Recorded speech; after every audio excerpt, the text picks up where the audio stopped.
Welcome back to Collab Farm. I'm your host, Jackson Roulette, and today we're going to hear from Kelly Maynard. Kelly is a cooperative development specialist at the University of Wisconsin Center for Cooperative Development, so she seems like she's in the right place there. Last week, if you listened to my conversation with Lexi Close, we got into some food system scale cooperative work. So this week, we're going to follow that up with some practical advice and tools that you can use when you're thinking about going into cooperative farming yourself or yourselves, as it were. This is the second co-op development person, or fourth, depending on how you define that role, that I've had on this season. To, if nothing else, drive the point home that there are people out there whose life work it is to support the development of your working together ideas. Not only do you not have to farm alone, you don't have to build these cooperative systems alone either. There are tons of links in the show notes to reference, so check those out, along with links to our sponsors who support this show and help us bring it to you for free. So check them out as well. See what I did there? That's a great segue. So first, let's hear from those sponsors.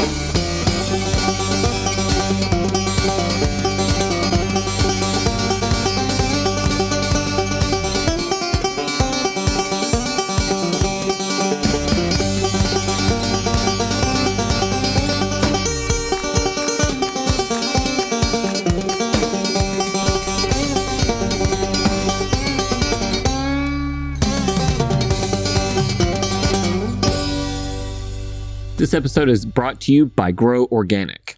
In our no-till community, we understand that quality growing supplies and selection make all the difference. As the nation's largest independent retailer dedicated to regenerative and sustainable agriculture, Peace Valley Farm and Garden Supply is your one-stop shop, offering 5,000 reliable products, including cover crops, soil amendments, tools, and more. Serving market farmers since 1976, it's before I was born, they understand the needs of growers, both big and small. Save 20% on your first order now with code NOTIL24, that's NOTIL24. Apply for a commercial account for year-round savings and dedicated support. Visit groworganic.com/notill or use the link down in the description to get started today. This episode is also brought to you by ASAP, the Appalachian Sustainable Agriculture Project. The Appalachian Sustainable Agriculture Project, ASAP, will offer the Business of Farming Conference on Saturday, February 22nd in the beautiful Asheville, North Carolina. This annual conference brings together professional and aspiring farmers from across the Southeast to network and share resources to build viable farm businesses. Scholarship for BIPOC and limited resource farmers are available, as well as discounts for farm partners registering together. Absolutely love to see that. Registration opens in mid-November. Find out more at asapconnections.org. That's asapconnections.org. All right, back to the show.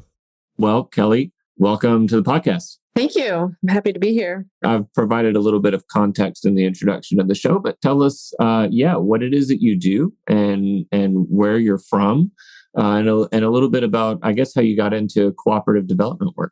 My official title, I suppose, is Cooperative Development Specialist. I'm with the University of Wisconsin-Madison Division of Extension Center for Cooperatives. That's kind of a mouthful. Our center for a long time was just at UW-Madison and in the College of Agriculture. Our center got started in the early 1960s, and just 2 years ago, we got moved over into the Division of Extension. So still adjusting to saying that full thing. But yeah, so what, people are, well, what is a cooperative developer? The short version is I help people start new co-ops.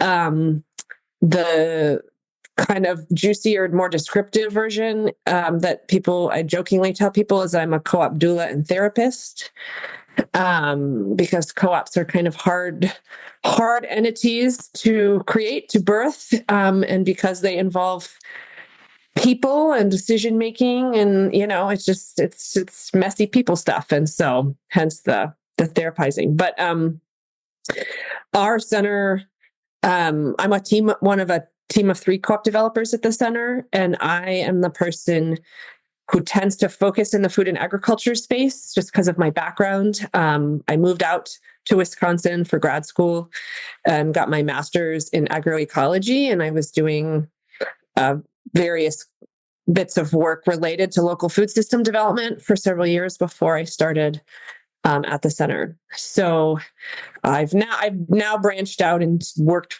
and supported a number of different kinds of co-ops, but definitely do the food and ag work as well.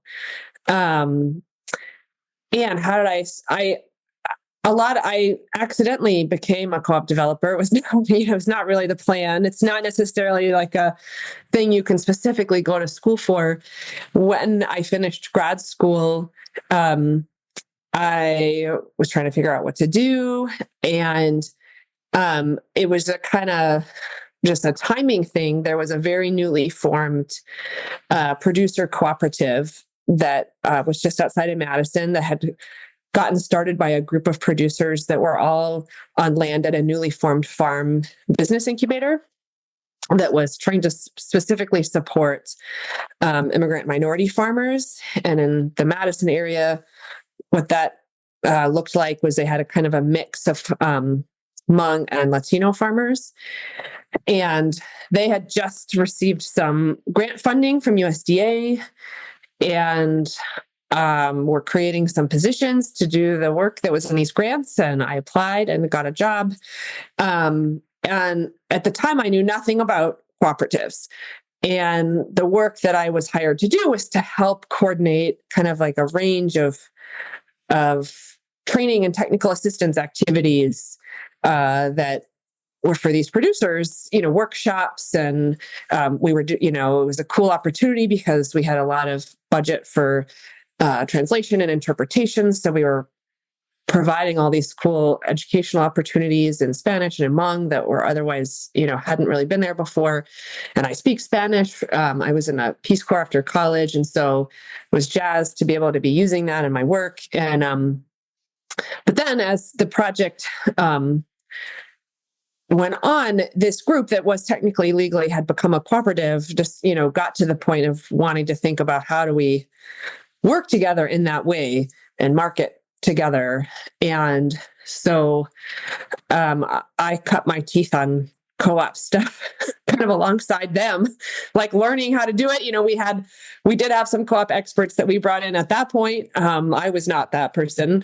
We were getting some support from the Center for Co-ops, some other staffers at that time. And that was how I got into it. And then I just kind of really fell in love with the pieces about how do you help people come together around a kind of a common goal? And, how do you understand the diverse ways in which people, learn and understand concepts? How do you help them become like a functional group of decision makers? Because at its core, a co-op is a group of people that just have to make a lot of decisions together. So, that is, you got to get good at that. It's a muscle that you have to build and flex. So, yeah. And I met people at the center at that point and stayed in touch and then was able to snag a job. I didn't know any of that beforehand. And I find anecdotally, that a lot of those immigrant communities are very, very interested in working together in those sorts of ways, be it formally or informally. It's something that in my own farming experience, I have a small farm myself, and it's actually next door to community gardens that are largely for Hispanic and Burmese populations. They do a lot of their work together. I don't believe they're marketing their material, but it's very interesting seeing the nature of cooperation from different cultures, especially people who are first generation in those cultures. I think that's super fascinating. So that leads into your work at UW. Now, full disclosure, UW has supported some of our podcast work in the past. So go UW. Maybe I'm a little biased. But it also seems like they've got some like really good and comprehensive agricultural programming going on. Just, it's not like I've attended there, but just from the website and hearing from some of the people that have come out of the program, it seems like a great opportunity. So anybody looking for further education, UW seems like a good place to be for agriculture. Yeah, big ag school. All the things going on. I'm from the suburbs of Washington, D.C. and went to college on the East Coast. So coming out here, I was like, oh, this is crazy. Now that leads you into your work at UW. What is it specifically that you do at UW? And I'm thinking, like, what does a cooperative development specialist look like maybe day to day? What are some of the things that you're doing right now? It's interesting. I actually, in preparation for today, I did look back at the podcast you shared when you spoke to Brent Lackey at Keycard. Wow. I know Small Brent. world, yeah. He mentioned in the podcast, Keycard is one of these cooperative development centers that receives USDA funding. We're another one of those, and part of that national network of co-op development centers that's members of this entity Cooperation Works. So we're part of that too. So it's a small world. And a lot, but our center is one of the, most of those centers, we're one of the few that is connected to a university. The majority are not connected to universities. And I think we're maybe the only one or one of the only ones that kind of works across co-op types and sectors, ownership types and sectors, and does a wide, kind of a full swath of range of activities. So we do research on the co-op business model, this direct co-op development, helping people start new co-ops and providing that technical assistance, and then general education and outreach. So,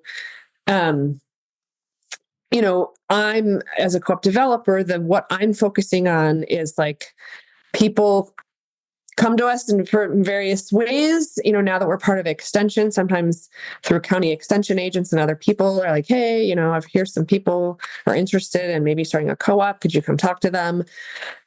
We get plenty of people who just blindly, they find our website, they fill out an intake form.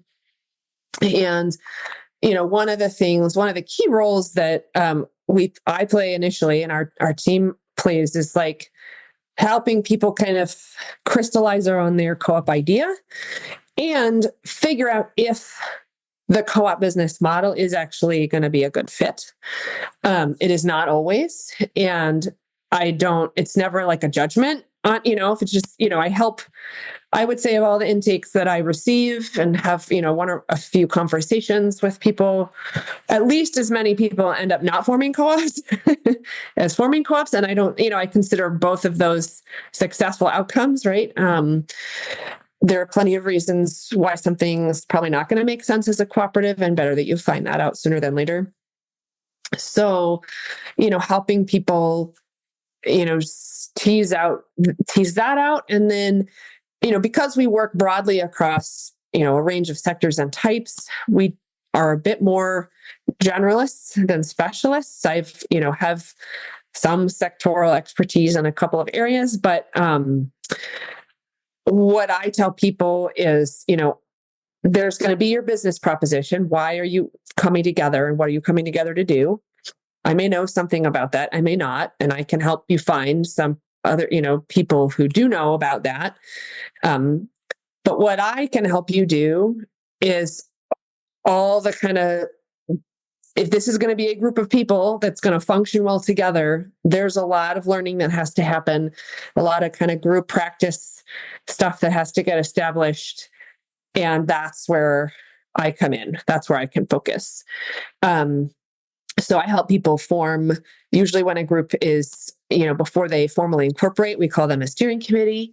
So I kind of can help facilitate those steering committees and, help them tap into resources for like doing a feasibility study, getting a business plan together, other pieces of startup, do a lot of helping facilitate the conversations that result in the drafting of articles of incorporation and bylaws, and, can help people get the actual drafts of those documents. We always try to get people to earlier than later establish a relationship with an attorney who has some experience with co-ops, but, we can usually get folks like 95% of the way there, so they don't have to pay a lot, at least on like the, the early document front. and then remain as a resource for that. Once the group incorporates, that steering committee is the board of directors of that co-op, and so kind of remain a resource for them, and that can take a lot of different forms.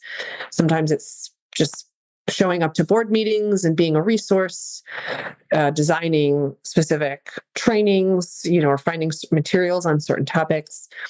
We host an annual co-op director training series that, and we bring directors together from all kinds of co-ops, which can be a fun learning space. So yeah, it's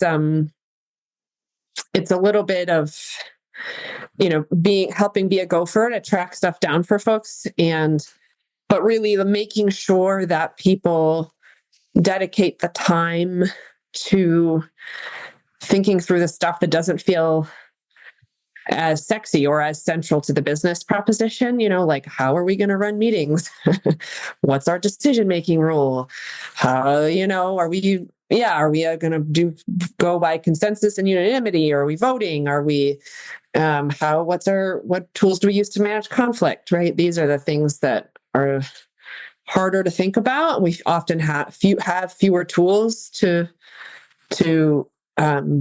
make plans for. So that's where I come in. At least in farmer land, I'm coming at this from the perspective of a farmer who has a lot of ideas about ways that cooperatives or cooperation can provide opportunities or help address challenges for my own operation, or something that I hear from fellow farmers and whatnot. I feel like there's always a lot of ideas around the space, but if my reaction to you saying all of those things, it's like, if you have an idea, go find a cooperative development specialist to begin teasing some of those out. Maybe these do need cooperation, or maybe they don't, or, and figuring those things out sooner rather than later, and getting some traction on some of these ideas instead of just sitting around and talking about it over the winter every year, right? Yeah, well, and it's interesting. I think, one of the things, so I don't know if this came up in your conversation with Brent, but so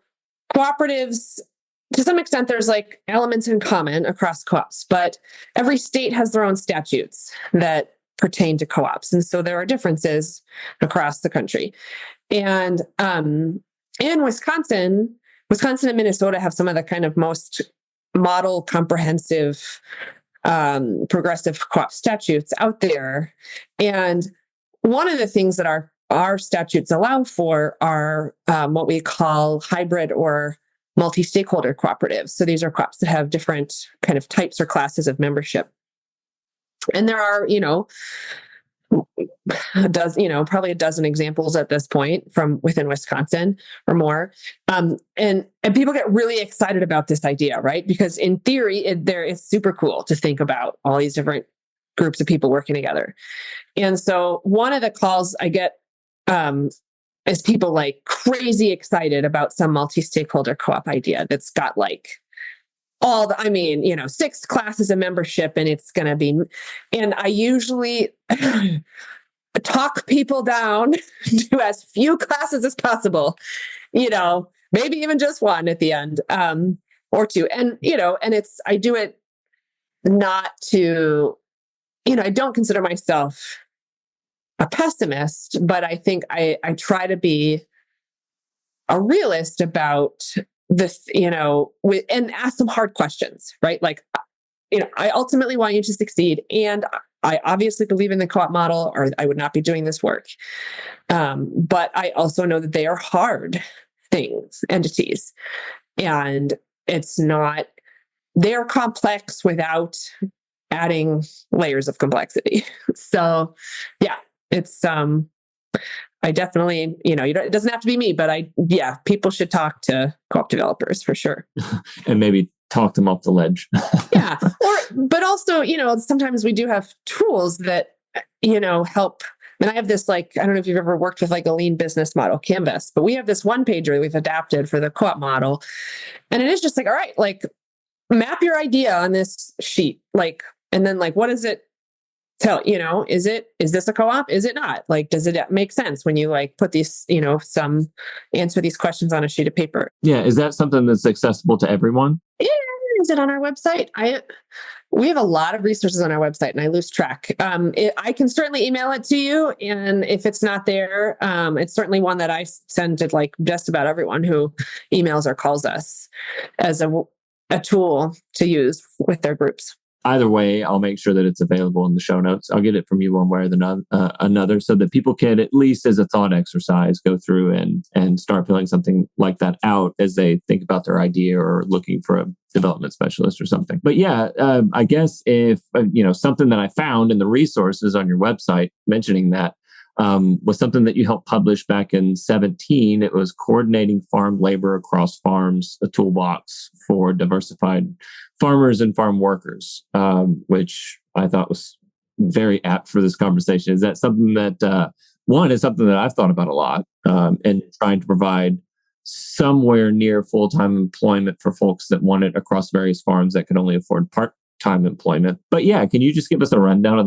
that particular project real quick? Sure. So Rachel Armstrong, who founded and still runs Farm Commons, is originally, well, she's not from the Madison area, but she lived in the Madison area for a very long time, worked on some farms around here, worked for some nonprofits around here before she went to law school. And so I knew her through the community, and she was, known also to other folks at the center.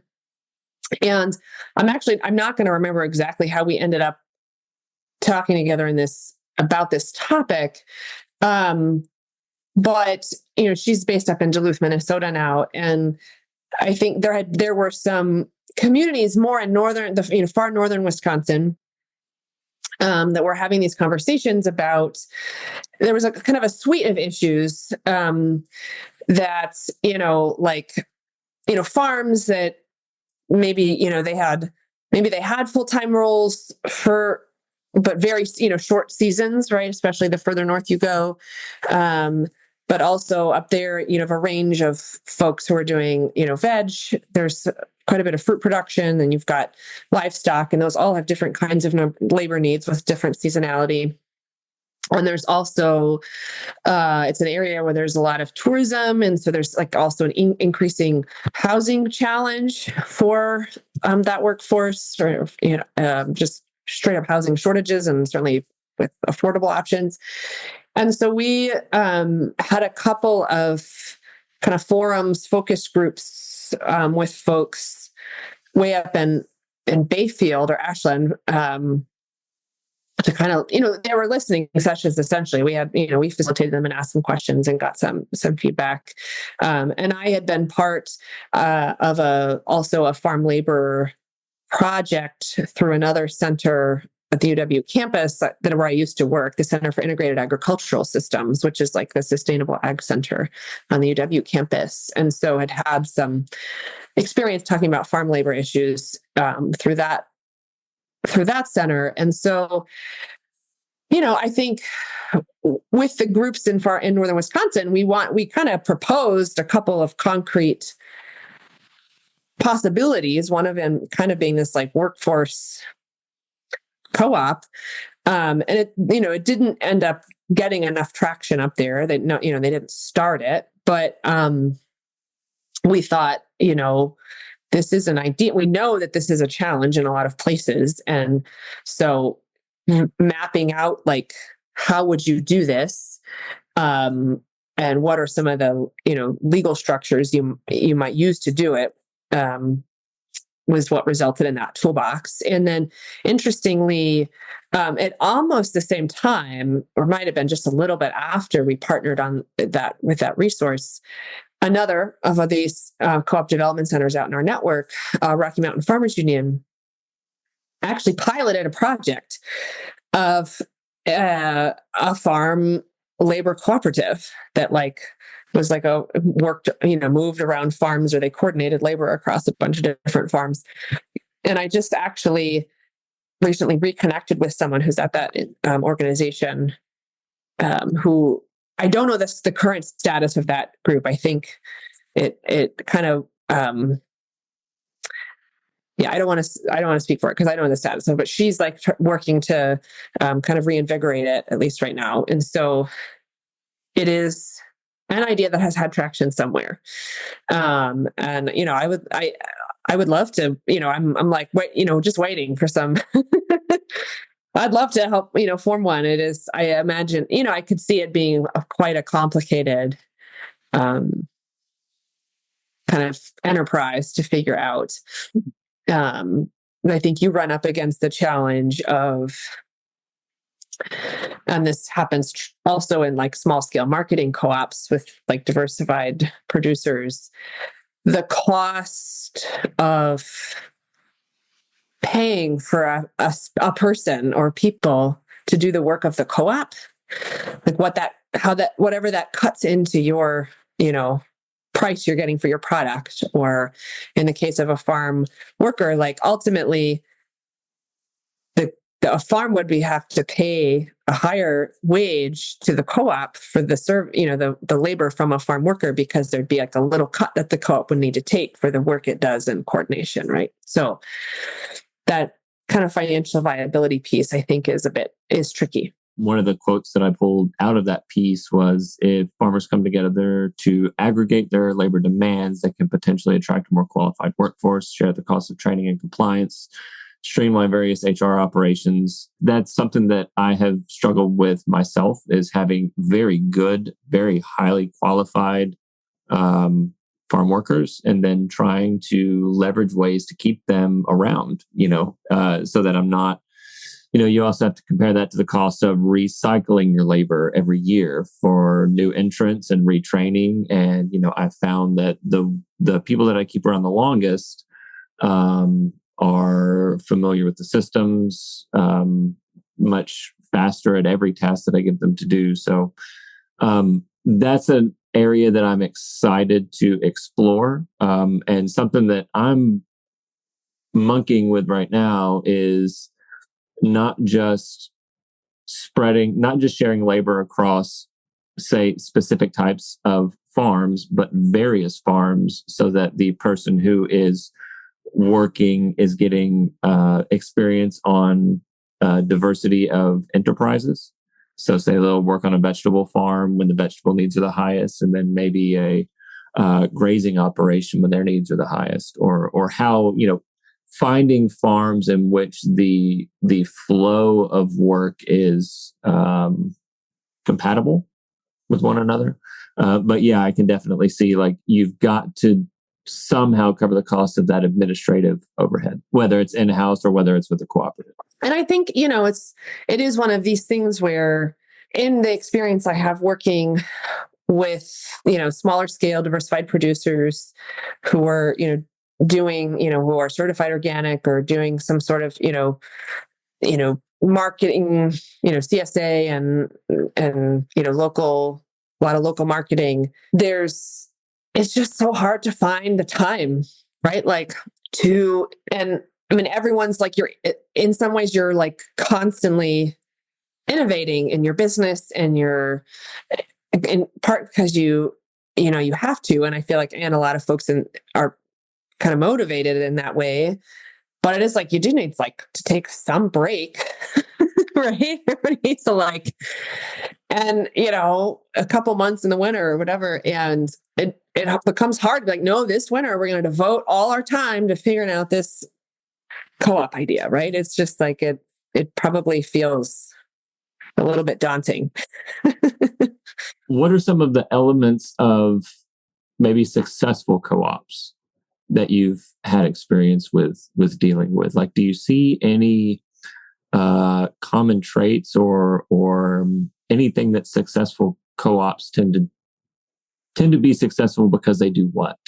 Doing the early legwork, through what, you can call it kind of like a feasibility analysis assessment or whatever, to understand the reality of the financial picture, and being really real about all right, because of this business proposition, we got to get to this amount of sales or hours worked or whatever to be viable. And just being really clear up front about this is what it looks like, and not constant, and not kind of being deluding yourself about like, well, because we're going to do this as a co-op, it's going to work. So having a real being based, the business vision being based in reality, in reality.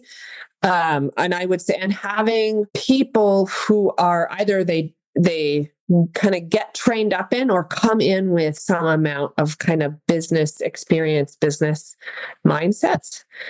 I think that I definitely have seen groups where people are like, we want to work together and we love people and but like, they're not, when it comes to like, we got to look at the financial statements and and they're like, but do we? I'm like, this is what makes it. Yes, in fact, like this is this is a huge part of this. I would say folks that pretty early on,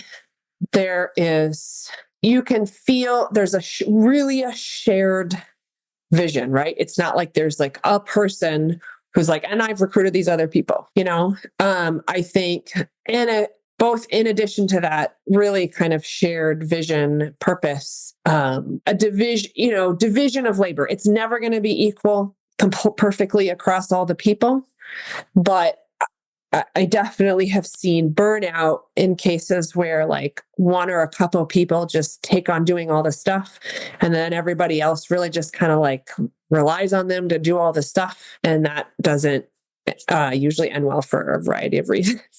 So being really clear about how to disperse the work early on and find it, and it's one thing for people to say, yeah, I want to do this. I'm interested in this. I believe in this. But if they show up and do contribute, that's when it's like, okay, yep, that you really do want to be part of this, or and groups that, like I said, do the tending to that kind of group piece, right? Like they pay attention to trying to have organized meetings. Like, I don't care how much your group loves each other and how much they're committed to the business vision. If you have like hugely long and disorganized meetings that don't feel productive, like people don't want to participate. So, whether it's, getting some help with that, going to some training related to that, but trying to recognize that there's a need for good process with the group. And then, certainly like getting help in startup from, various professionals, including, co-op development folks like myself, but coming back to those people, like recognizing that a board of directors, any kind of board, but certainly in a co-op, like there's always stuff to learn, and it can always be valuable to have a kind of outside set of eyes on, whether it's your financial statements or a current challenge you're working through or whatever, right? So this kind of openness to seeking help and to learning, those to me are huge, I think, and not being in denial when things aren't working. I've seen a lot of people get stuck in these loops when, like, they're not meeting their sales expectations or whatever. And it's not that there's no way out of it. And it's not like, this is not like a reflection on you as a person or whatever, right? It's just like, things are not panning out the way you hoped. So like, let's seek some help and let's try to see if we can figure out why. And if there's a course correction, I think that kind of that humility and that willingness to be open to bring in help is huge. That's a struggle even for us individually as farmers, that sometimes our work is not a reflection of who we are as people, and we need help from the outside, or just ongoing maintenance, constantly touching base, even if you think things are going okay, maintaining good communication with other people and working on that constantly, maybe not constantly, but checking in with it. Now, I don't know about you, but I got into farming to grow food, not spend time creating pack lists, writing newsletters, responding to emails, maintaining web stores. Look, if I could spend less time on my phone and my computer and more time actually farming, that would be a win. Enter Farmhand. Farmhand is the only all-in-one virtual assistant built by and for CSA farmers. It takes care of all the admin, managing orders, customer communications, automating tedious tasks so that you can get back to doing what you love, right? On average, Farmhand saves CSA farmers about 6 hours a week. That's 6 hours you could, spend time with your family, get back out into the field, or just take a breather. So what would you do with those extra 6 hours? Now is the time to get your systems ready for next season. Learn how Farmhand can help at farmhand.partners/no-till. That's farmhand.partners/no-till. Link is in the show notes. This episode is also brought to you by High Mowing Organic Seeds. It is seed browsing season, and High Mowing Organic Seeds is releasing 66, not 65, not 67, 66 new seed varieties for 2025 on November 1st. These beautiful and productive vegetable, flower, and herb varieties are 100% organic and non-GMO and trialed for optimal performance in organic growing systems. Now, I don't know about you. I follow NOP guidelines and order organic seeds, partially because I have to, but it's very easy to look through their catalog and know that everything is clear and safe for me to order. Just a side note, whether you're trying to bring the best to your CSA, wholesale customers, or the farmer's market, High Mowing has the professional quality seeds and supportive grower reps to get you from seed to harvest. Visit highmowingorganicseeds.com to request a catalog. Use code NOTIL25, that's NOTILL25 for 10% off of your order of $100 or more. Again, visit highmowingseeds.com. All right, let's get back to the show. One of the things that you had mentioned that you were working on, one of the projects, was assisting farmers with buying farmland. Tell us more about that project and the cooperative element of that project. Sure. So this was one of those things that a project that's been a cool outcome of our center being moved into the Division of Extension is that a county extension person in Wisconsin who had been doing some work, and it was connected to some networks broadly working on farmland access. We met and she was like, you need to be part of these conversations. I think there's space for co-ops here. Like, let's see. So there's this entity.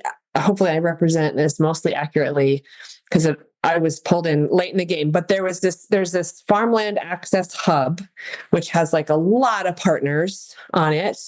They have a website, and that hub has done a range of things. They had a summit, I think, a year or two ago, but there ended up being some working groups that came out of that. And one of them was this collective models working group. And there are a number of different kind of collective models out there in terms of different legal structures you can use, et cetera.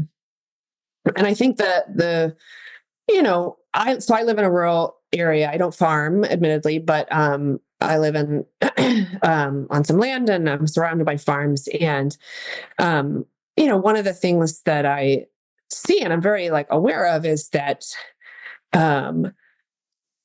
the kind of stock that's available for farmland and the next generation of folks interested in farming are not necessarily, is a bit of a mismatch in a lot of ways, right? So what's around me, you've got, predominantly like conventional row cropping and dairy farms, right? And those are larger acreage, land holdings, and with, a certain kind of infrastructure that is worth a lot of money, especially. So I'm in the same county that Madison is in, only a half hour from downtown Madison. And so it's really high value real estate.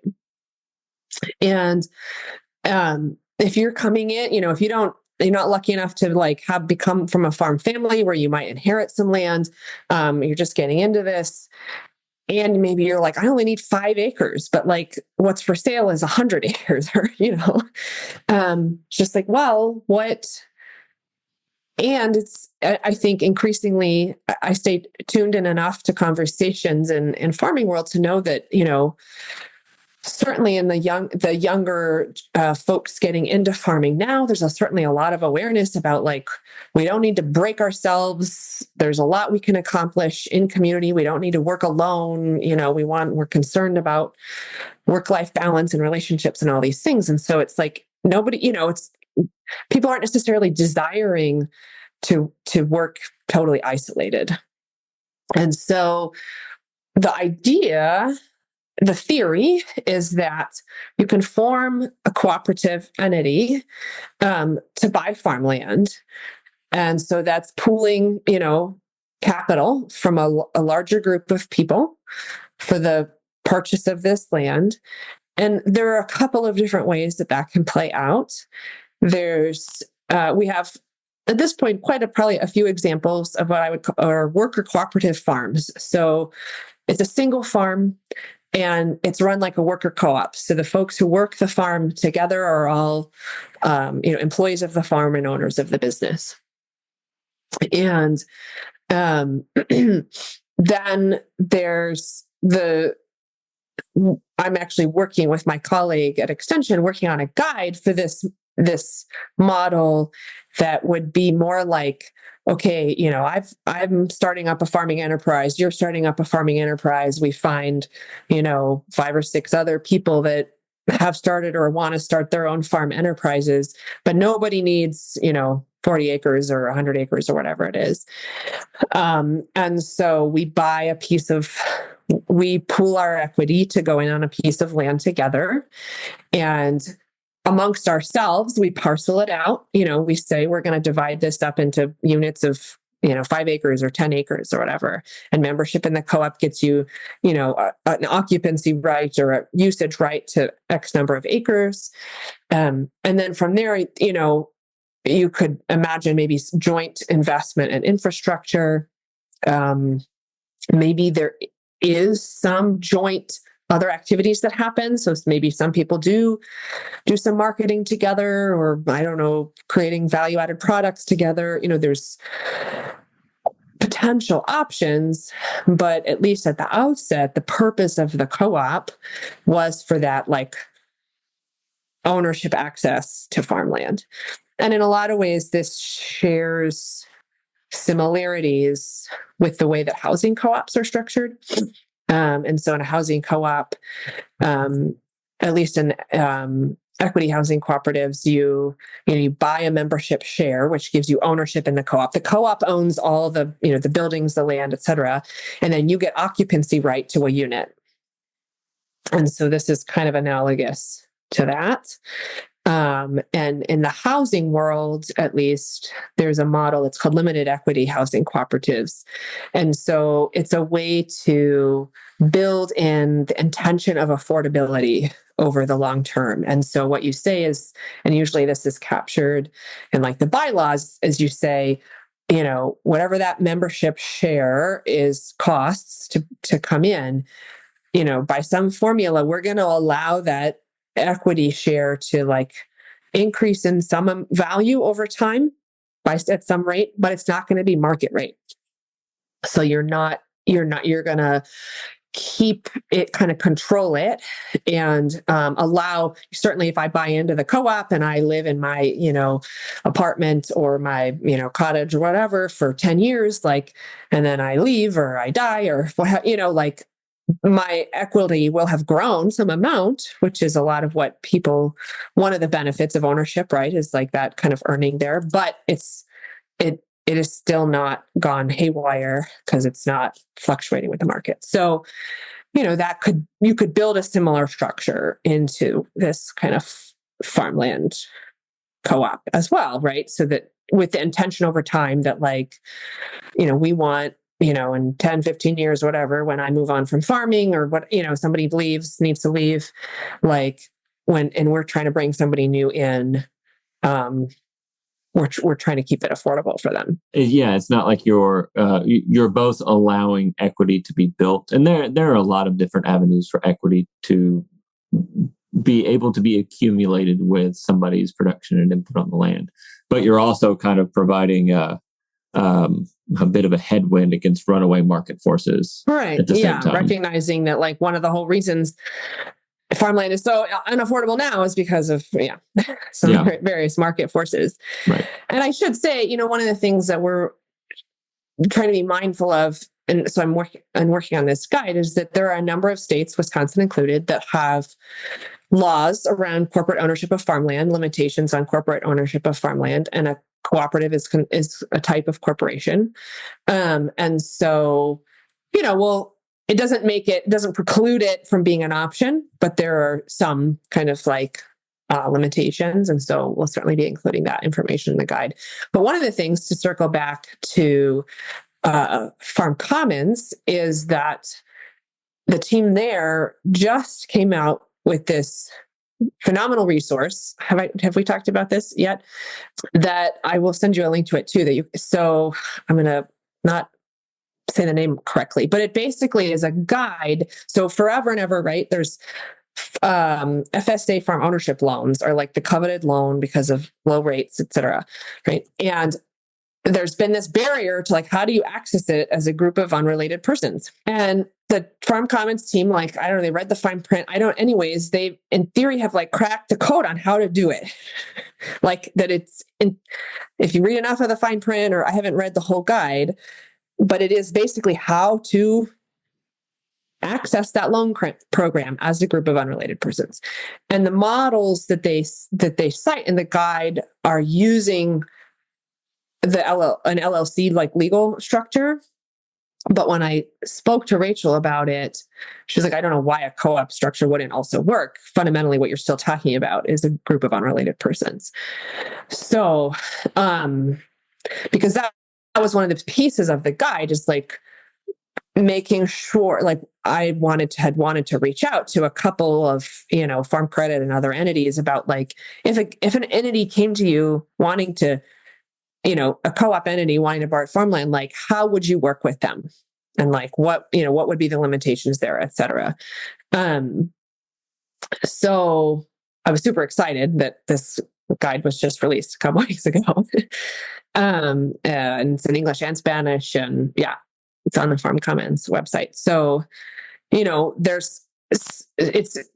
are other people thinking about this, some very key elements of this idea of like, how do groups of people access farmland together, and use the kind of financial systems and things that presently exist. Yeah, I love that. Yeah, I will definitely put a link to that below if you all are interested in looking that up. We've got a few minutes left. You had also told me about something a project you were working on with meat producers. And we didn't get to talk a whole lot about that one, but is that something you care to talk about for a minute? I'm working on two different meat processing co-ops with two different meat processing co-ops right now. The one I probably was thinking of when I mentioned it, it's one that's in some ways had its origins in 2016, 2017, in terms of conversations, a group of livestock producers in Southwest Wisconsin who, just struggling with, lack of good access to processing and the kind of processing they wanted and the kind of slaughtering they wanted. Feeling like, I think this is a thing we have in common. They used, they got some various kinds of grants over years to do some kind of community surveys, assessing like potential demand, et cetera. And then, when the pandemic hit and there was just like everyone who was a livestock producer was like, oh, crap. They, really in earnest, and I had been they would pull me into conversations every so often. And then they were like, all right, we got to get serious about this. And so, and the interesting thing, they are one of those multi-stakeholder or hybrid cooperatives. But I think in this particular case, not that it doesn't add some, complexity that they have to work through, but, because one of the many challenges in the, meat processing space is the labor force, right? Having sufficient labor, right? The skills, labor, et cetera. And so this co-op, and they won't mind me mentioning their name, Meat Smith Co-op, they from the get-go were, it was both livestock producers and trained butchers working on this project together. And so it's in co-op speak, it's a producer and worker-owned co-op. And they've had a kind of circuitous path to, finding a facility. And I don't want to I feel almost hesitant to say that it might be close to closing on on a place finally. I don't want that to like somehow not come to pass because I Knock on said it wood. out loud, but yeah, it's, and as they've, kind of just kept moving forward on this project, certainly the landscape has changed. There's not as acute, the kind of struggle to find processing slots is not as difficult as it was in like certain, stages of the pandemic, but it's still there. And that, and there's still plenty of like challenges as a small producer to, feeling like you're getting the cuts back that you want and the quality and things like that. One of the things that this group is doing is part of their business model is that they're doing it's mobile slaughter with then a cut and wrap facility. So it's not a slaughter floor, kill floor, as part of the facility. And so, yeah, they'll build out a mobile slaughter unit, and then that will bring carcasses to the processing facility. Is generally the what will happen. And I think they're an example where I think by and large a lot of the livestock producers in this group are pretty small scale. A lot of them are doing pasture-based livestock production, but they're not like planning to market together at this point. Pretty much everybody has their own markets already. There is a vision to like maybe 5-10 years in the future, this is all going well, we do end up doing some marketing together, but we're not trying to do that too at the start. And they've been pretty smart and realistic in terms of their thinking about one of the big challenges in meat processing too is the type of licenses you get and inspection, what you set yourself up for in terms of like inspection. And so, I think they're planning to be, custom exempt at the get-go for a very short window of time, and then at least get state inspected. And then there's this, I'll probably say it wrong, but cooperative like interstate programs. So you don't always have to have like full USDA inspection to move be able to sell across some state lines within a small area. And so cooperative, yeah. Anyway, so I don't know that they're going to go for full USDA inspection, which is the most, expensive inspection, certification and inspection options. So they're trying to also be, mindful of like, what do their producers really need? And I think what they're not all trying to ship meat faraway places. So yeah, I feel like that kind of sums up what you were talking about earlier with elements that you noticed with successful cooperatives, not starting with like grand, everything has to be fully integrated, multi-stakeholder, but starting with really what's a common challenge, and is a cooperative a solution to that challenge, and then saying, okay, maybe down the line we can integrate other elements of it, but what is the bare minimum that we need to solve an issue or a challenge, as opposed to we're all just going to work together and everything's going to be great. And I encourage groups, right at the outset, when I give them this, co-op startup canvas, like, I don't want to be dismissive of all of your ideas, and I don't think you should, get rid of all your grand ideas, like create a parking lot, bike rack, whatever, like document them, keep them somewhere, and then see what you can roll out, like one at a time over to, like once like things are going well, then you try this one. And then I try not to be a dream crusher and just like capture it. And like, let's figure out like what is a realistic timeline and when you might add that in.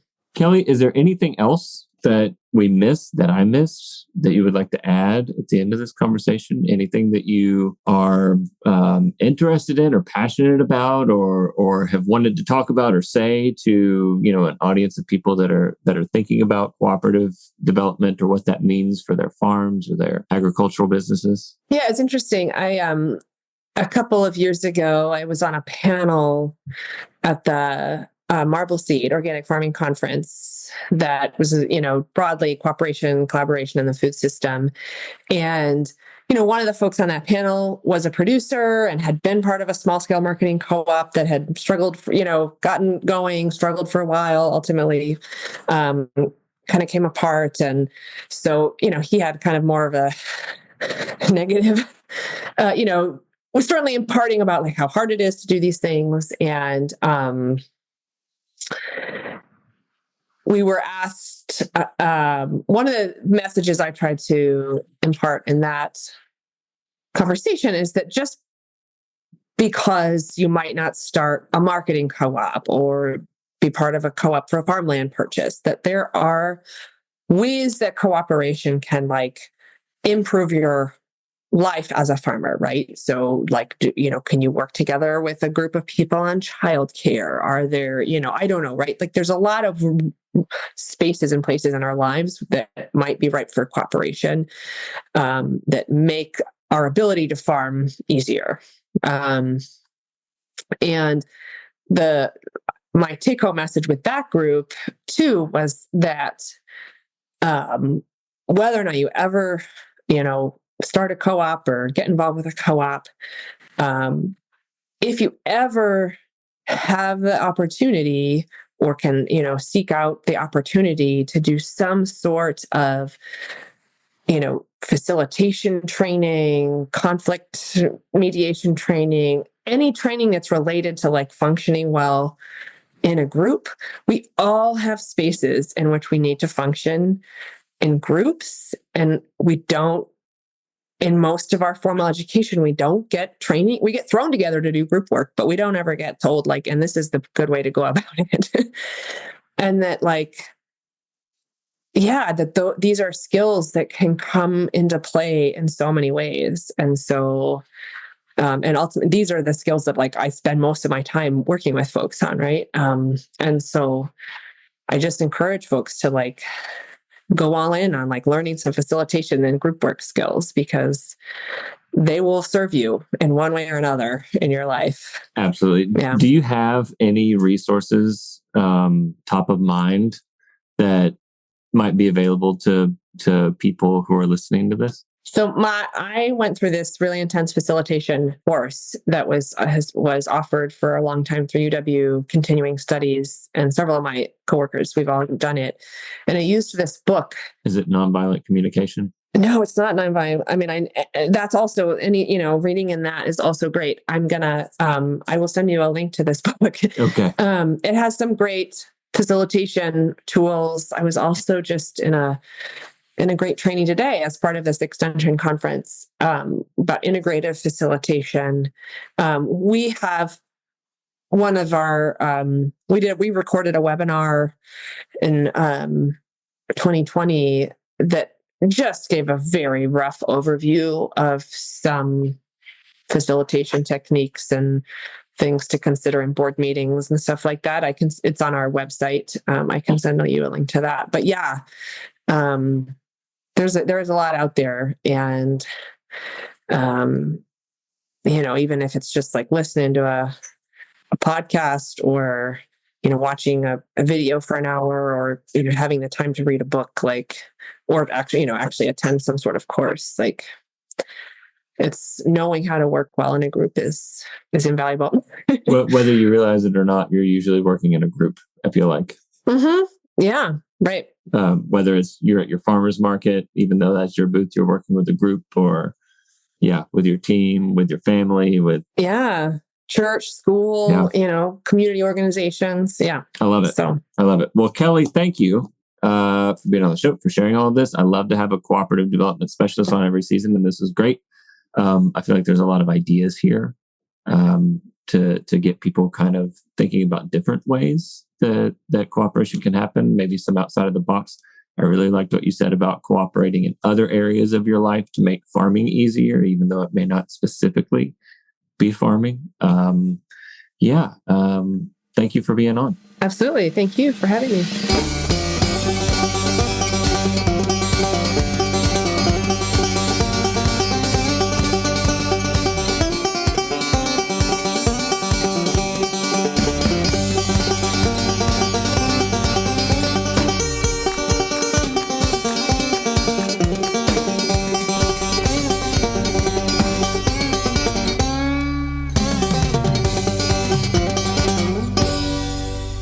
My thanks to Kelly for taking the time to share all of that good advice and some of her own work with us.